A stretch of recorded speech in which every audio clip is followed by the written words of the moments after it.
Hey, sack of potatoes. Why are restaurant French fries always better? Why is this a Michelin Star French fry?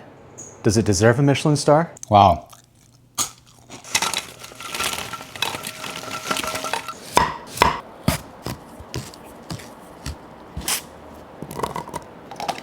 So I learned that my French fries are missing just one step from making them Michelin Star French fries. I say Michelin Star French fries because this was a technique made popular. I don't know if he came up with the technique, but he made it popular, and that was Heston Blumenthal, also known as a chef of the Fat Duck. And the reason why I'm cutting them like this is because that's how he cuts them, with a little apple core. I'm using a little chopstick to take them out. This is honestly my first time using an apple core. So he cuts them like this, drops them into the cold water so they don't oxidize, but also we're gonna cook them in this water. Now this is a technique that I have not tried before. So I mentioned Heston Blumenthal of the Fat Duck, and my buddy actually made a YouTube video on this. His name is Chris Young. Chris Young actually even worked on these cookbooks known as the Modernist Cuisine cookbooks, and they make a really nice decoration. And he was also the executive chef for the Fat Duck with Heston Blumenthal. So he was the one that did all of the recipe testing and writing for the books, Modernist Cuisine and the Fat Duck. And I also happened to have him in the same city as me. So I texted him, we met up, and I asked him about this French fry method, and he said, yeah, it's called the triple fry method. So my French fries are missing one crucial step. I'm gonna show you that step. Why do you need to start potatoes in cold water? So this is a question that I get quite often too, is why can't I just throw my potatoes into boiling water? It's pretty basic. If you toss it into the boiling water, the outside's gonna cook before the inside, then you're gonna be left with like some weird mealy potato piece of shit. So you wanna start it in cold water, bring it all up together, and they'll cook evenly. But for this particular method, I have my spider on standby. I'm going to bring them up and I'm gonna cook them, I'd say, I don't know, 10 minutes or so, but I can't really put a time on it. I need to put a texture on it. I want them to be just about to fall apart. Now the reason why I want these to fall apart is basically like, if you've seen my fried chicken videos, when I show you how to make fried chicken that is really crispy, I'll tell you to like squeeze the fuck out of that chicken to create little cracks and crevices. Same thing with the potato. We're breaking it apart more, so we create like little cracks and crevices, so when you fry it, you have more texture. And that's what makes this a better French fry. So I've cooked these just until they start to fall apart. So this is gonna be the sweet spot. It's already starting to break apart. I've never tried this method, by the way, so this is all completely new to me. But from the looks of it, I think it's gonna be worth it. This is definitely one of the more time-consuming French fry methods, I'd say. And that's probably one reason why this does make them a Michelin recipe. That's the difference with Michelin restaurants, is a lot of detail. A lot of detail. There we go. So this is the first blanch to the triple cooked French fry. I'm then gonna rest these in the fridge. This can be ideally overnight or an hour or so before I do the second cook, which is gonna be that first initial fry at 200. Now I just wanna go over the fat. This is another thing that will set these apart from regular French fries, is the type of fat you're using. Now it just makes sense that at the Fat Duck restaurant, they used duck fat for the French fries, but duck fat just makes it so much better.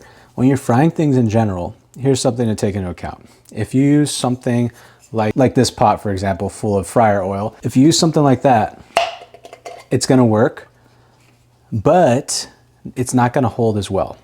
So it's gonna hold better if I were to use an animal fat. That's because if you can see, when animal fat cools, see how it's like solidifying a bit? So you're gonna create like an outer layer on that French fry. Or even, for example, say you wanna make a donut that's gonna hold longer and better, you're gonna wanna use like an animal fat, like a beef fat, or you could even use, what's it called? Like vegetable shortening or lard, anything like that. It's gonna create like this outer protectant sort of shell. I got this from Harold McGee. If you guys read on food and cooking, Harold McGee, the best. But yeah, that's going to create like this outer protectant shell, while as in when you use a regular fryer oil like peanut oil or canola, it's going to absorb it and it's going to be more spongy and it won't have that shell and it's just going to not hold as well. You could kind of tell when you bite into a donut that's been fried in regular fryer oil, you could like feel the oils coming out of it as opposed to an animal fat. I'm just ranting on this, but yeah, that's just another reason why you should use a, also it tastes good. Duck fat tastes fucking delicious, so why not use it on a French fry? That'll make it more of a Michelin star French fry. You can actually flavor your oils. This is something that we would do at some of our spots, is put some herbage in the oil, and it's gonna make a really nice flavor to this already flavorful duck fat. So you can flavor your oils too, and that's gonna just help up it up a bit. Make it more fine dining, I guess, if you will. I left them in here overnight. Check it out. They're more manageable if you leave them in the fridge overnight. You can hold them up and handle them better. And I also think it's gonna make a better product. Now, while I think this looks cool, I still prefer just to cut them with the skins on and everything. So I'd say you could still just like cut your potato into wedges and do the same method. I'm probably going to do that next time. I love having the skins on my French fries. I'm aiming for around 250, 270 degrees Fahrenheit for the initial blanch in the oil. Okay, blanch, fry, whatever you want to call it.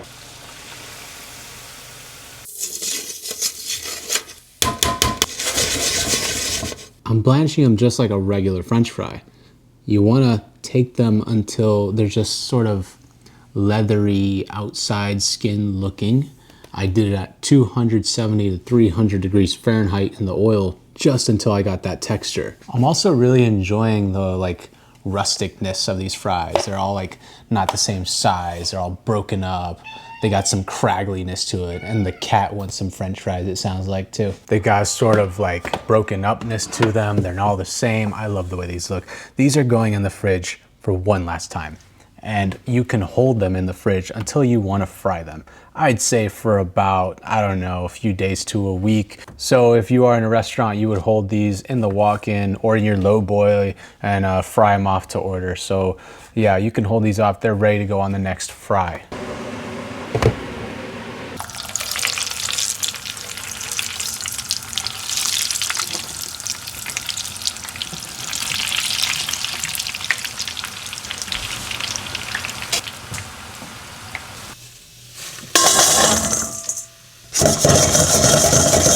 Now, what should you season your fries with? That's up to you. For me, I love this mixture so much. I even put it on pizza. Garlic powder, and then I'll do salt. So this is about, I'd say like a 1:4 ratio of garlic powder to salt, and then just a touch of citric acid in there. Give that a little mixy mix, and the result is, it might sound weird, but it's fucking delicious. A sour garlic salt. And I always had this in the restaurants on me. I put it on all my family meals. I fucking love sour garlic salt. So for me, that is a must on French fries for the seasoning. You could, you know, maybe add a little kick with some paprika or something, but sour garlic salt, don't sleep on that. In a restaurant setting, the oil, the fat, whatever you're using to fry, it's gonna last much longer in a restaurant setting because you have a larger fryer, which has more oil, which is gonna in turn make it last longer. But you could still stretch it at home if you were to, say, filter it every time. You filter it every time, and this is animal fat. So I would put this right back into my refrigerator, cool it off completely, and then I could even like separate it into little jars or whatever. But as you can see, this fat is still pretty clear, it's still pretty clean, so I'm just gonna put it away. I'm not gonna waste money here.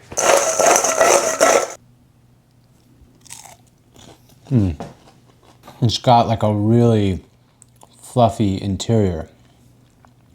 Can you see that? Wow.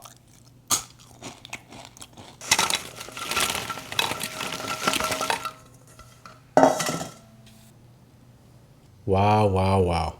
Does that look any good to you?